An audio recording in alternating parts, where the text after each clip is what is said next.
Evelyn, I'm so sorry to hear about what happened to your parents. I'm sure no one would want this, but life is always full of curveballs, and you never know what unfortunate events are gonna come next. I wish you the best of strength so that you can get through this tough time. I know. Thanks for your thoughts and kind words. My mom and dad getting involved in a car accident is something that only happens in my worst nightmare. I'm still trying to process everything, but it's rather difficult at this point in time. The accident happened just hours after my engagement ceremony with Michael, which makes it even more difficult to bear. It really felt like a cruel twist of fate. I know this is hard, but you are strong, and you will get through this. From what I heard, your father couldn't make it, but your mom's still alive, right? How is she doing? Yes, my mother survived the accident, but her brain was severely injured.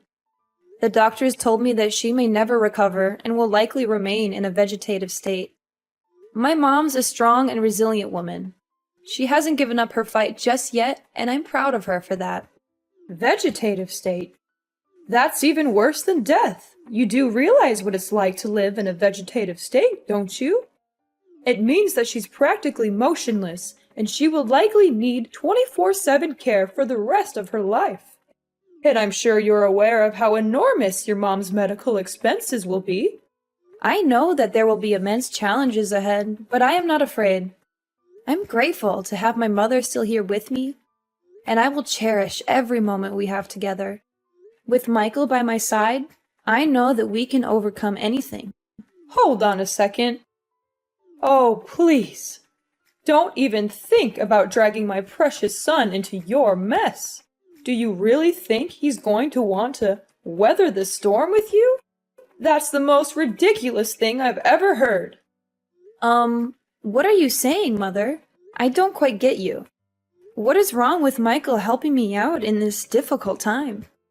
Oh, Evelyn. I'm not sure if I should be insulted or amused by your stupidity, Evelyn.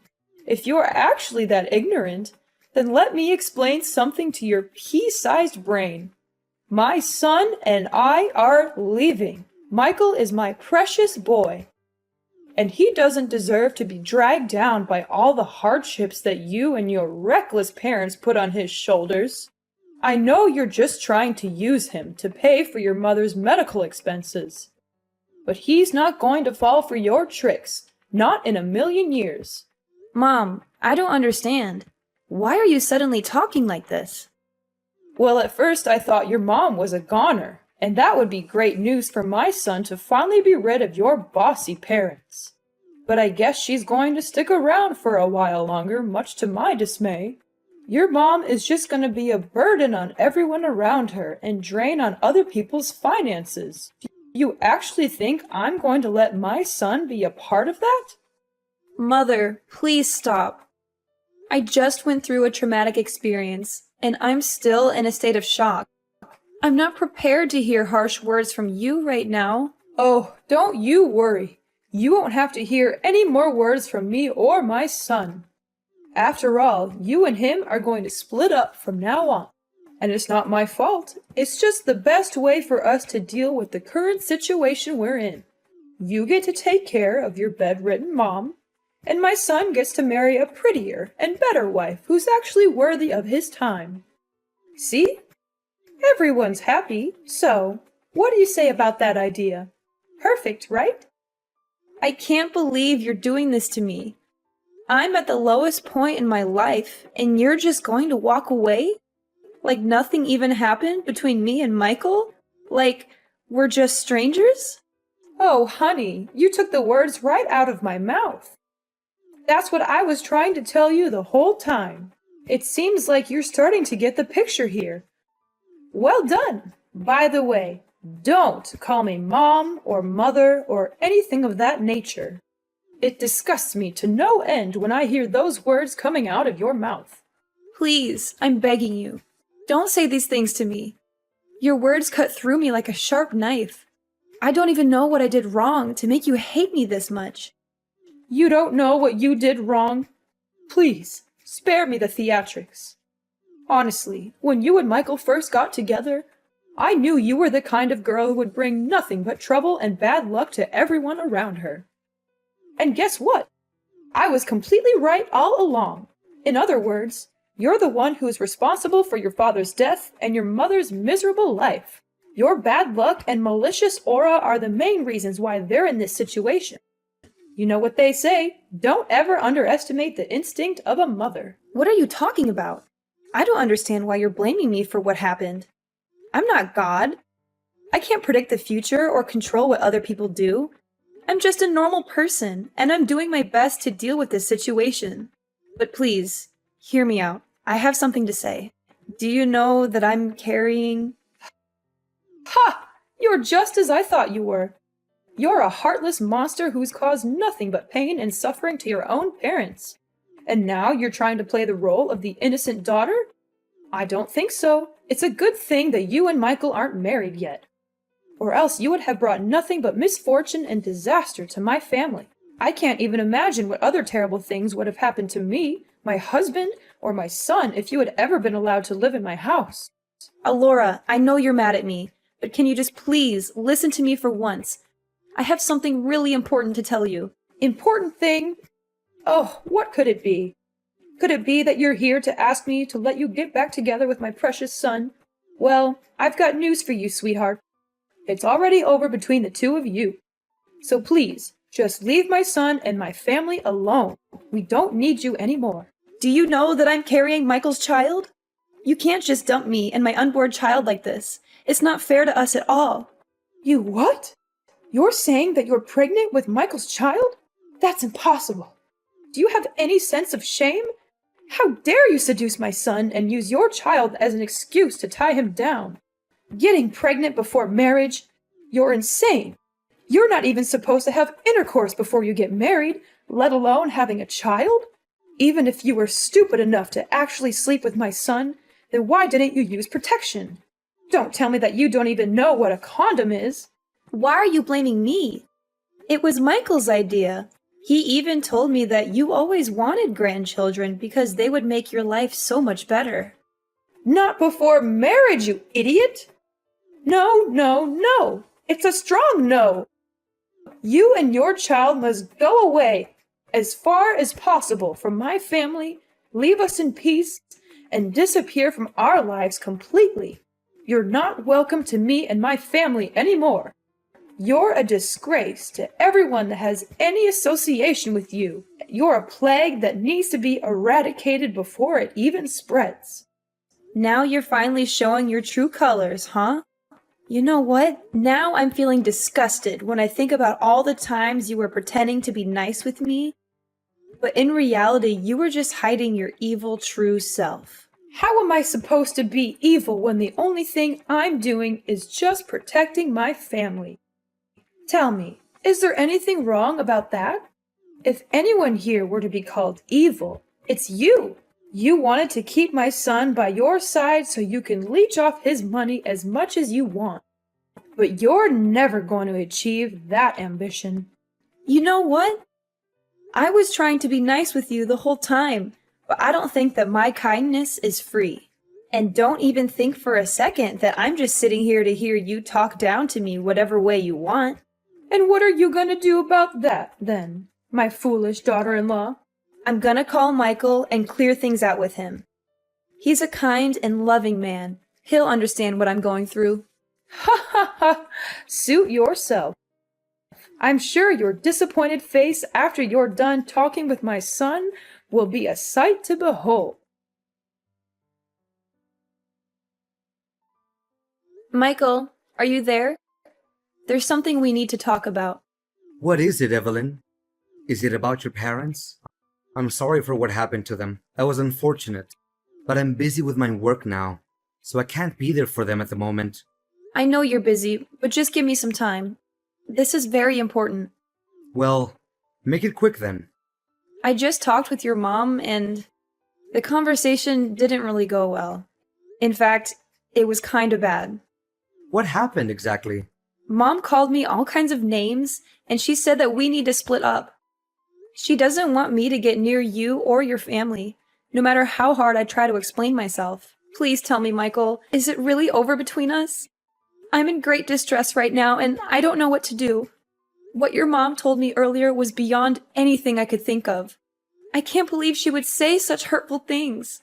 It really cuts me to the core. I've never felt so low in my life. Well, of course not. Why is it over between us? Oh, thank God. I knew you would say that. You're a man with soul, and you always stand by my side and protect me. When it hasn't even started. What do you mean? Oh, come on. We're just engaged, not married. We're practically nothing. There are no legal obligations between us. So why are we acting like it's over between us when it hasn't even started? What are you getting at?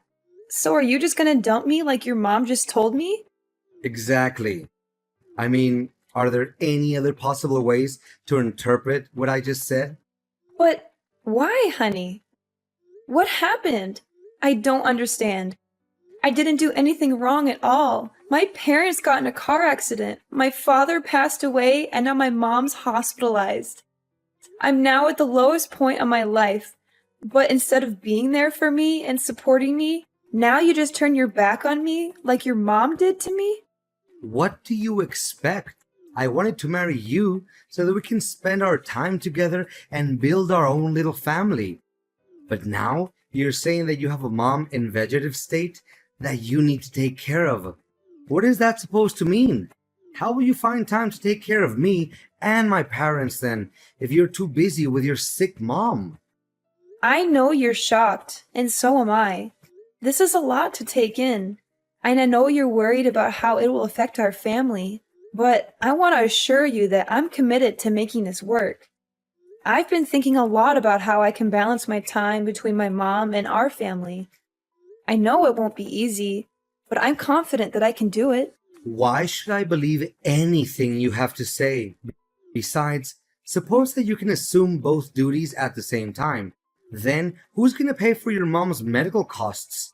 Certainly not me. Don't even dream of squandering my hard-earned money on such a meaningless and frivolous purpose. What?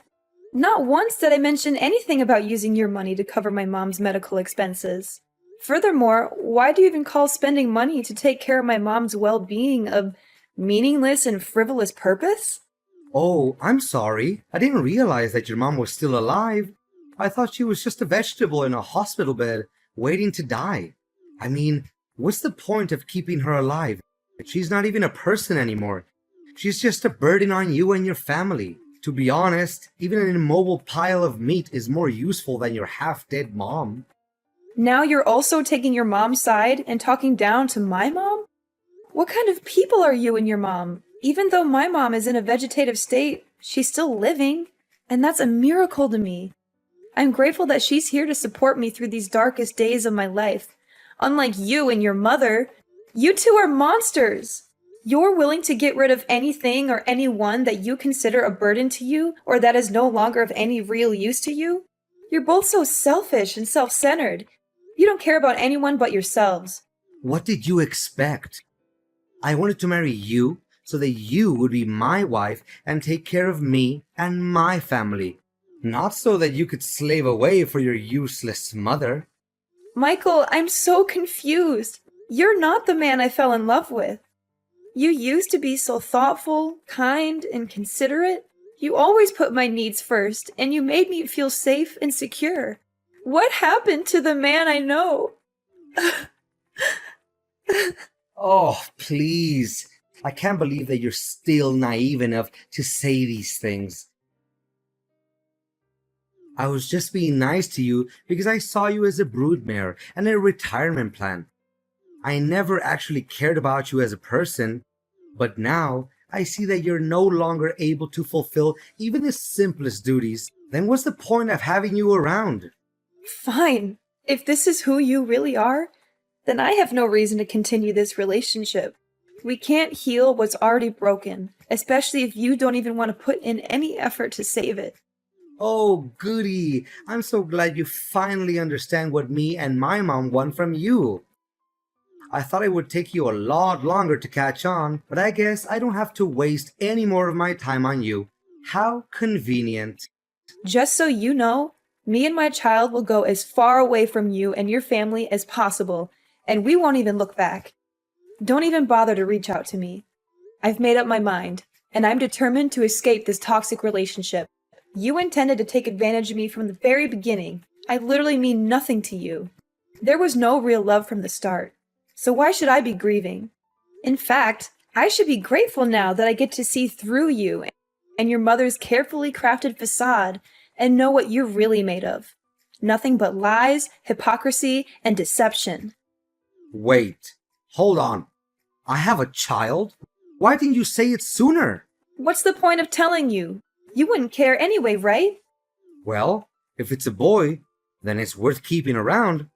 How about this? You can stay in my house until the child is born. If you give birth to a boy, then you'll get to live with our family. In case the child is a girl, then you know what to do. Am I a joke to you, Michael?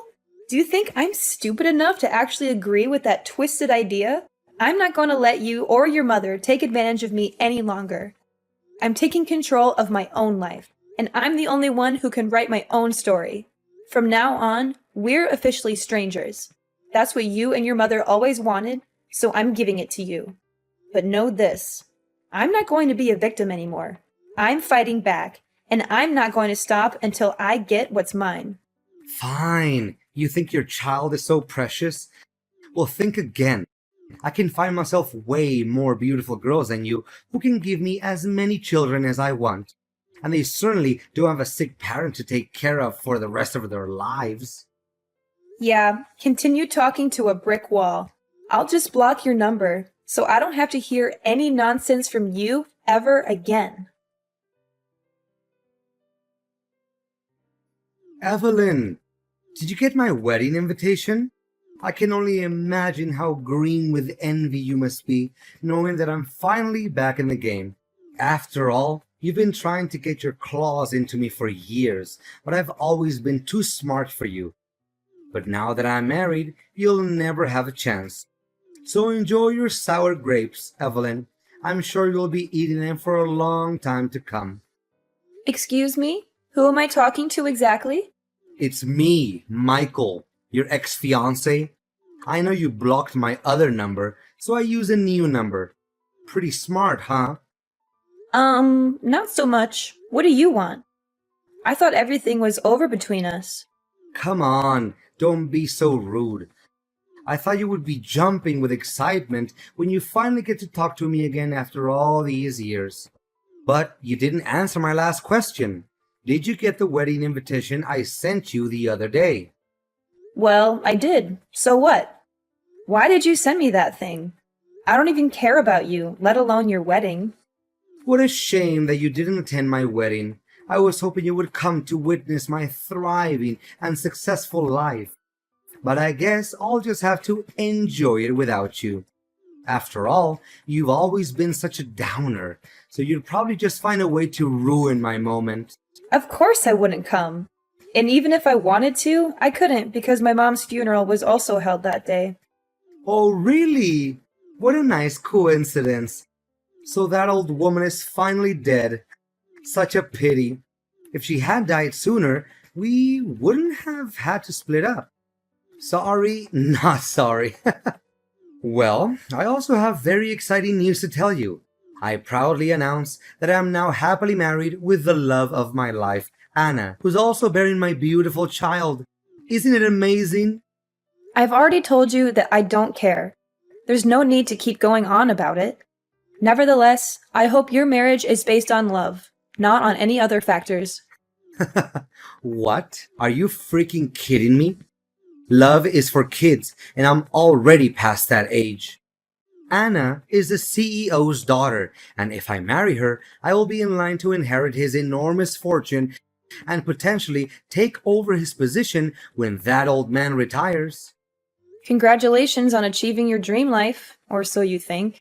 I'm sure your mother is thrilled that you finally found a way to be happy, even if it's at the expense of everyone else. You bet. My mother is such a lovely woman and my biggest supporter. She's always there for me and gives me great advice. Thank goodness I listened to my mom and dumped you before it was too late. I'm sure my life would be a total mudhole right now if I hadn't. Look, I don't have time to hear you talking nonsense. I have other important things to worry about. It's almost William's feeding time, so I'd better get going. William? Is it my son? Well. I didn't know that an impotent woman like you was capable of giving birth to a son. Well done. I hope he's at least a bit brighter than his imbecilic mom. After all, he's my son, and he inherited my genes, so of course he will have a more promising future than his mom. There's no doubt about it. Easy, don't be so triggered. You can keep him, William, or whatever you call that boy. Why do I need that little boy when my wife's already having my wonderful child in her belly? Additionally, I know that Anna won't like it if I bring home another child that is not her own. Good, because I also have no intention of entrusting my son to your care. Why would I? You're a terrible father for abandoning us both when we needed you the most. But, enough small talk. Like I said before, things between us have ended ages ago, and I don't have the slightest interest in bringing them up. So I might just conclude our conversation and block your number. Evelyn! Is this Evelyn's number? Are you there, Evelyn? Answer me! And you are? I don't think we've talked before. You must be kidding me. It's Alora, Michael's mother, remember? Alora. That's a familiar name. And why do I owe the pleasure of talking to you? I'm sure you're dying to tell me all about how great your son's life is, but I'm not interested. I already know how amazing it is. So please, save your breath. This is no time for jokes, Evelyn. This is a serious matter. And that matter is? My son is in deep trouble, and you have to help him. I tried to reach out to everyone I could, but no one agreed to help us. You used to be his fiancé, so you have to help him. Whoa. What is this all about? Am I hearing you wrong? Last time I checked, you were the one who cut me off your life and told your son to abandon both me and my unborn child. Now you have the nerve to even show up and ask for my help? I know. But why bring up the past when we know very clearly that there's nothing we can do to alter it? Just let bygones be bygones. I'm sure that a generous, kind-hearted woman like you would never take my words back then too personally, right? Besides, there's a more important thing that we need to focus on right now. We need to help Michael avoid going to jail. Going to jail? Are you serious? What happened? It's a long story, but Michael's wife, Anna, found a picture of you in one of his old jackets. She was curious, so she did some investigating and learned about his previous relationship with you. When she found out about that, she was seething with anger. She couldn't believe that Michael had abandoned you and your child, and that he had kept her in the dark about it all. Anna confronted Michael about the whole matter and demanded a divorce. They had a big argument, and during the struggle, Michael accidentally choked Anna to death. What? He actually did that? That's so stupid of him. I know I wasn't there when it happened. If I had been there, I could have stopped him from committing that terrible crime. Now, he's been arrested, and Anna's family is demanding a huge amount of money in compensation and a prison sentence of 20 years for Michael. I don't know what to do. I don't have that kind of money, and I don't want my son to go to prison for the rest of his life. I seriously don't know, Alora. And honestly, why do you think I have that much money? You and Michael ruthlessly dumped me when I was at my lowest point. And now you're expecting me to just forget about everything and help you out? Come now, darling. You don't know how much I regret every day having left you and your child all by yourself. Until today, I still think about how wonderful you were to me and Michael, as opposed to his late wife, who turned out to be a demanding and entitled woman. Is that so? That woman was bossing me around like I was her servant. She made it seem like she had complete control of the house, and Michael was too much of a coward to stand up to her. He was so afraid of losing his position at work that he turned a blind eye to her abuse. You think you got away with everything, but you're wrong. What goes around comes around, and you and Michael got exactly what you deserved. To think about it, it's actually a good thing that Anna is now a goner, or else I would be subjected to more of her abuse. Serves her right. But enough about that. Michael, my beloved son, is in hot water and I don't know how to help him get through this. Please, Evelyn, you have to help us. I beg for your mercy. To be honest, I'm really swamped with work right now. I have a company to run, and it can't function without me. Besides, why should I help the people who threw me out like yesterday's trash? It doesn't make sense at all. What did you say? You own a company? That's impossible. I inherited a house and quite a large sum of money when my parents passed away. I could have just sat back and enjoyed the fruits of their labor, but I didn't. I decided to open a small cake store instead. I knew it was a risky move, but I was determined to make it work. To my surprise, everyone loved my cakes. I quickly expanded to several branches across the country, and now my company is worth millions of dollars. You must be joking. There's no way a girl like you could do everything like that on your own. What's wrong with a girl like me? I mean, I'm so proud of you, darling. You finally made it. You fought against all odds and managed to achieve great success. Now please, send me some money to help my son. He's a good man now, and he needs your help. Do you think I'm a fool to believe that Michael is a good man? Time has changed, and so have I. I am no longer the naive Evelyn who could be easily taken advantage of and cast aside like a puppet or a toy. That person is dead, and so are you and Michael in my eyes. I don't care about you, and I certainly don't want you to appear in my life. Everything was over the day you decided to cut ties with me. Michael created his own mess, and now he has to solve it. And you? You are just as awful as your son. I hope you have fun visiting your precious son in jail. The moment I thought everything was against me, it turned out, it was a fate that led the way so I could finally see Michael in his mom's true colors and make my escape from those demons in disguise. 10 years in the making, justice was finally served. Michael now resides in a correctional facility, reflecting on his every transgression. What transpired was not a happenstance. It was the fruit of a sin that festered over time. When he abandoned me and our child, Michael made a grave error. Now, he must face the consequences of his actions. Alora, the woman who loved her son so blindly, visited him in prison every day. After selling her house to pay for the compensation, she had nowhere else to go. I would often see her on the streets, rummaging through garbage or begging for money from passers-by. My business is in a state of perpetual growth and prosperity, as my son William grows into a compassionate and independent young man. I teach him daily the importance of kindness and compassion, and I am confident that he will be a wonderful husband and father when the time comes.